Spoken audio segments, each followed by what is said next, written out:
Hi everybody, and welcome back to Cooking with Mike. Today we're going to be cooking some beef stew. It's that time of year again. We're getting close to winter. We're still in the midst of fall, at least when this video was made. I don't know what time of year it is for you right now, but for us it's fall going into winter, and beef stew is a great staple for that time of year. So what you're going to want is probably about a pound and a half to pound and 3/4 of whatever red meat you like. I'm going with a sirloin or a top sirloin, as you might find it in your grocery store. A lot of people like to use leaner cuts of meat like round and stuff like that, or even chuck. Those are great too, but this is just something I like. I like the flavor of it. I like the fat content. I find it works out really well for a lot of different things that you need red meat or steak for. You're also going to want salt to taste. I wouldn't use all the salt. It's just here to see. About 4 cloves of minced garlic, half a small onion chopped, about a half cup of flour, 3 carrots peeled and cut, or you can leave them unpeeled if you want. That's up to you. About 3 stalks of celery cut, black pepper, 4 to 5 to maybe even 6 potatoes, depending on how many you want. I figure 4 is good. It's just me and my wife, so we don't need a ton of them. Plus, this is beef stew, not potato stew. I find sometimes I have beef stew and it tends to be a little more potato than beef. I try to shy away from that. We're also going to have some parsley flakes, some granulated garlic, a little bit of celery salt, some granulated onion, olive oil, and our good friend MSG. As I've said in the past, MSG is fine. It's actually better for you than salt. Technically, it doesn't have quite a high sodium content, and unless you're allergic to it, you'll be perfectly fine if you have it. All right, so let's get everything chopped up and ready to go. With the beef, you can cut it up into cubes of the size of your liking. I don't like them being too big, you know. Plus, I like an even ratio. In the stew, I find if you've got big chunks, you get a big chunk here or there, but once again, you'll get a little more vegetable than beef, and it's beef stew, not vegetable stew. Vegetables are there to help, not to be the star. You can make these bigger, smaller. This is the general size I like. A piece like that, that's okay. It's all right. The stuff's going to break down a little bit. Let's season this with a little bit of salt, a bit of the black pepper, get that all mixed up.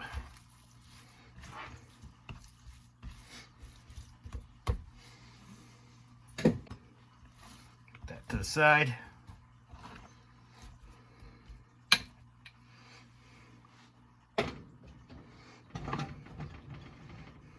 For our carrots.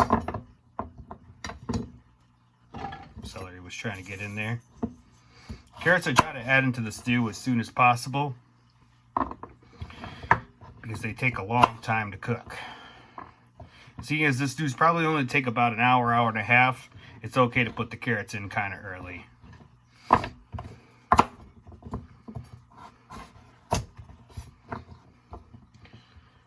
Just slice them lengthwise. Good rough chop down. Watch those fingers. And repeat.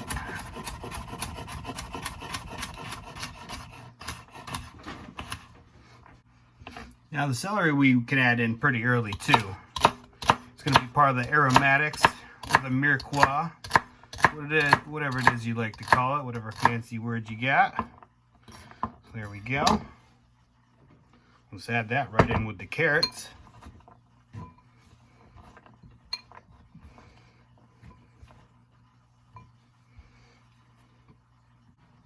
Then you can cut the potatoes now if you want. Now these were red skin potatoes. Can't tell now because I peeled them. Just cut them into cubes.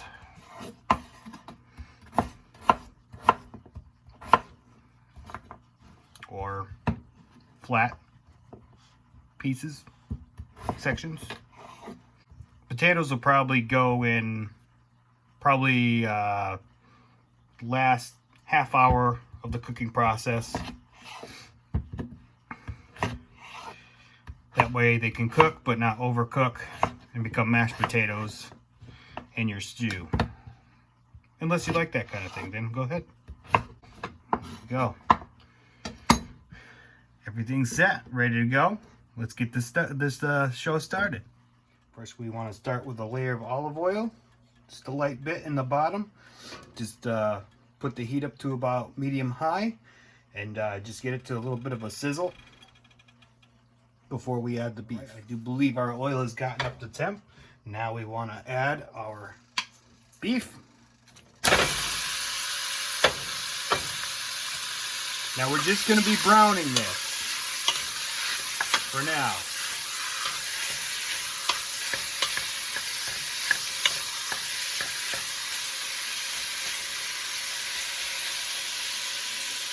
Give it a few minutes on each side. What we want to do is collect some fond on the bottom of the pan. That's going to help in making the stock when we add the water, which is one ingredient I did leave out, but I figured everybody would know that that would be something we would be adding to this. Let's give it another stir. It starts to settle a little bit. You can go ahead and turn the heat up just a little bit.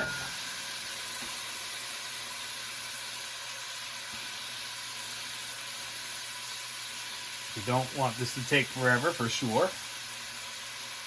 And we don't want to overcook the beef now. We just want to get the outside brown and then we're going to pull it.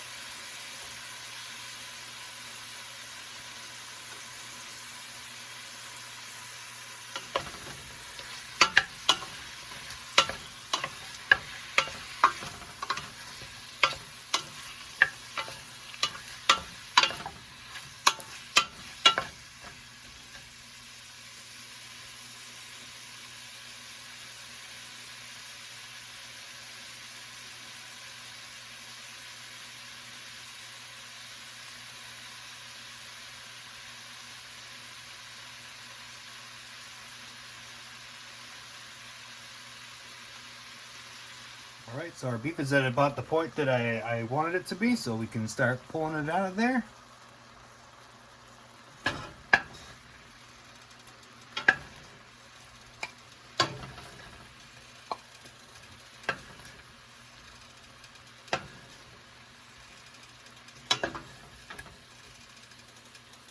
Now we get that beautiful fond forming on the bottom.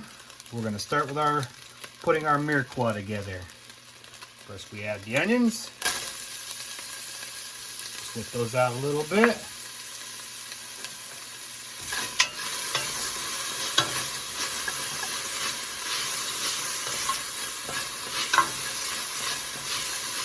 Allow the moisture from the onions to start to break the fond and stuff like that down.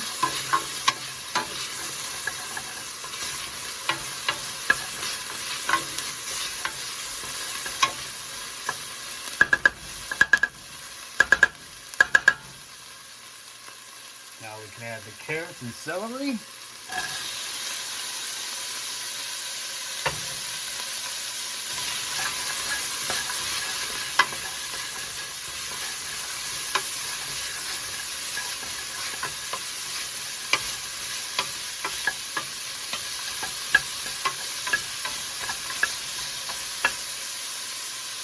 Let's start going. We'll let those cook down a little bit before we add the garlic in, because anybody who cooks with garlic knows it has a very good tendency to burn quickly. So in a case like this where you want to kind of get things moving along a little bit first, you want to kind of save that to the last.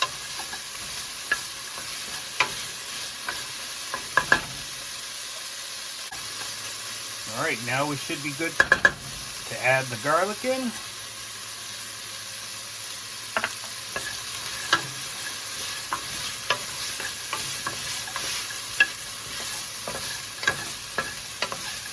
Once in a while, give that stuff on the bottom a little bit of a scrape.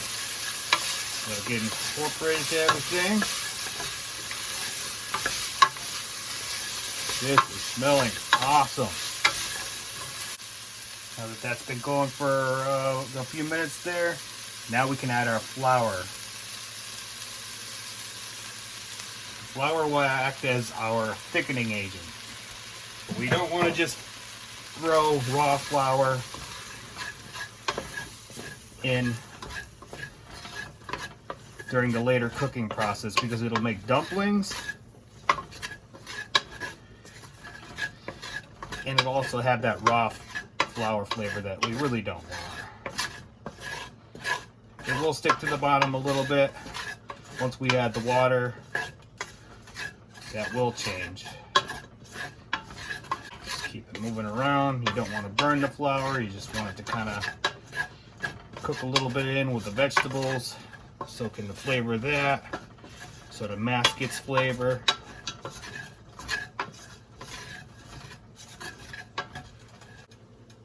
This is a good time where you could add a little bit of red cooking wine. I know I didn't have it in the ingredients in the beginning, but you can add it in if you want. Just to break some of that flour free on the bottom.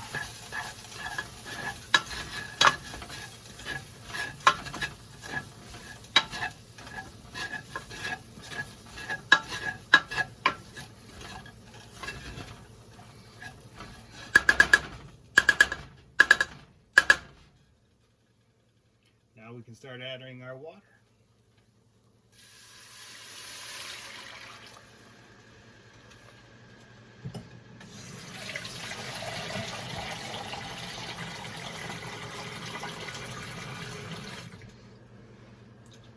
I'll start with about 8 cups. You're probably going to have to add more as you go along.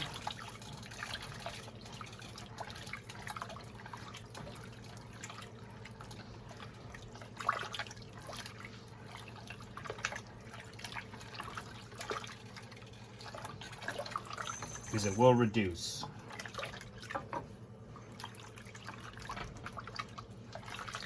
What I'm doing is I'm scraping the bottom of the pan, trying to get all that stuff freed up. As you can see, this is already kind of thickening up a bit.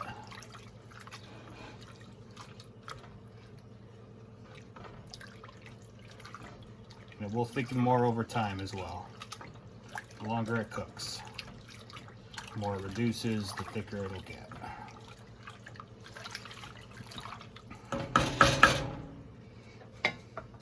Where you can add a little extra seasoning, a little bit of salt,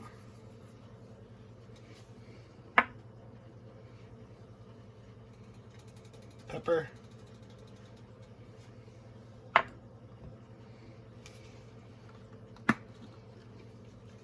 quick shake of celery salt,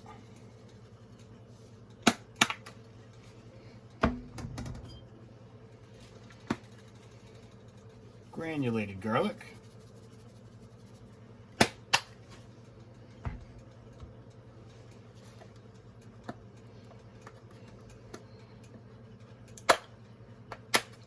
granulated onion,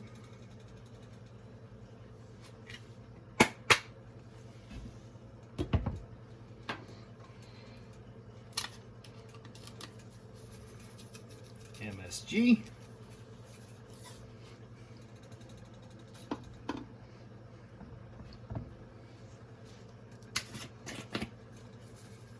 a bit of parsley.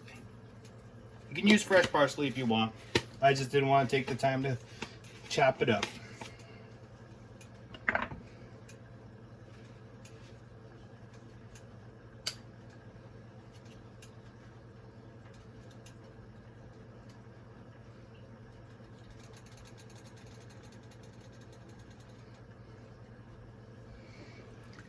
Stir.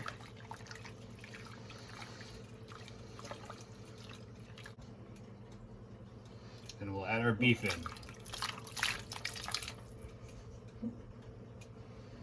Well, I didn't want to add too much water, because if we had added too much, we would have had quite the overflow there. All right. Now we're going to bring this up to a simmer. Then we're going to let it go for about an hour. And then we'll be back to add the potatoes. Alright, so it's been going for about an hour now. Now is the perfect time to add the potatoes. Try to add them in there a little slowly. As you can see, the liquid has cooked down a bit. And the stew has thickened. Now you go dropping these potatoes in too quick, it'll splash up at you and burn the heck out of you. Trust me, I've been there, done that. It's no fun. Alright, mix those in there. Now the starch from the potatoes are also going to help to thicken this up just a little bit more. Which will be perfect. Alright, so now that those are in there, I'll let this go for another 20 minutes to a half hour. I'd probably go more towards a half hour. Just to make sure the potatoes are fully cooked. And I'll see you when we get there. Alright, so I let it go for about a half hour and then I let it rest for about 10 minutes just to thicken up a little bit more, and it came out perfect. If you guys follow the directions just as I did it, you're going to love this. Get a perfect beef stew. The right consistency between gravy and soup.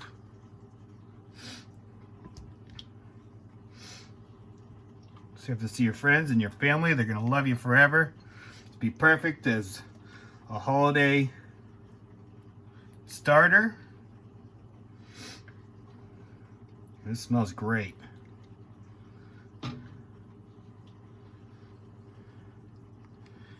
Now this will probably yield about 2 meals worth for 2 people.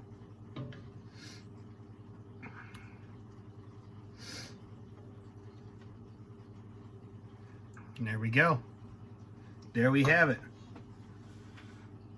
Good old-fashioned beef stew for late fall, early winter, late winter. I hope you enjoy the food. Thank you for watching. It's been Cooking with Mike. You guys have a good night.